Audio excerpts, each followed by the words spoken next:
Greetings, dear viewers and lovers of classical literature.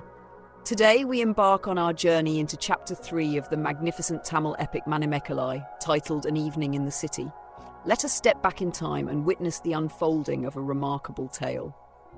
In the gentle embrace of a flower-filled bower, young Manimekalai sat beside her mother, Madhavi. Her delicate fingers wove fragrant blooms and glossy leaves into garlands, yet her heart was heavy. The tragic fate of her beloved parents still echoed in her ears, an unbearable weight pressing upon her soul. As she worked, crystal tears fell unbidden from her eyes, each droplet marking the pristine flowers with a silent testament of grief. These were not mere tears of momentary sorrow, but the deep anguish of a daughter whose heart had been pierced by the arrows of destiny. Madhavi, watching her daughter's distress with the tender concern only a mother could possess, reached out and gently wiped away her tears. With soft wisdom in her voice, she spoke. "My child, these tears have marred the purity of your garland. Such offerings are no longer suitable for divine service. Perhaps you should gather fresh flowers instead." Her words, though practical, carried the weight of maternal understanding, gently guiding her daughter's mind away from sorrow. But another woman present in the bower, Suthamathi, who had been quietly crafting her own garlands, raised her voice in concern. Her words carried both warning and wonder as she spoke of Manimekalai's extraordinary beauty. "Even in grief," she observed, "this maiden's radiance is so transcendent that if Kama himself, the very god of love, were to chance upon her moon-like face and tear-filled eyes, he would surely cast aside his weapons and surrender to love. If even a god would succumb, what hope have mortal men of resisting her charm?"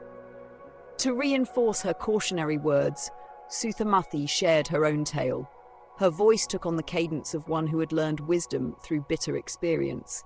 "Let me tell you how I came to this city," she began, her gaze distant with memory. "I am the daughter of Kausikan, a respected Brahmin from the prosperous seaport of Chanbai.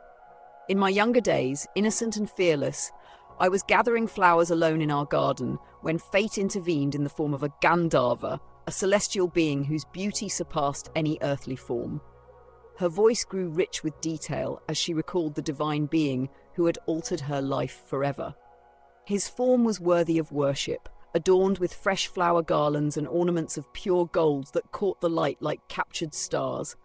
Without warning or mercy, he seized me and carried me through the vast skies to this city, making me his own for a brief time before vanishing as swiftly as morning mist. His realm lay far beyond mortal reach, yet my life was forever changed. Drawing from her experience, Suthamathi then considered various gardens where Manimekalai might safely gather flowers. Each place carried its own dangers or restrictions. "The park beyond the tank with the water engine," she explained, "is rich in blooms, but constantly patrolled by the royal guard, their watchful eyes missing nothing. The palace garden, usually a paradise of flowers, is now reserved for the divas during Indra's festival, so sacred that even the bees dare not gather honey there. The trees wear garlands of eternal flowers, and vigilant demons stand guard at every approach." Her voice lowered as she spoke of places best avoided.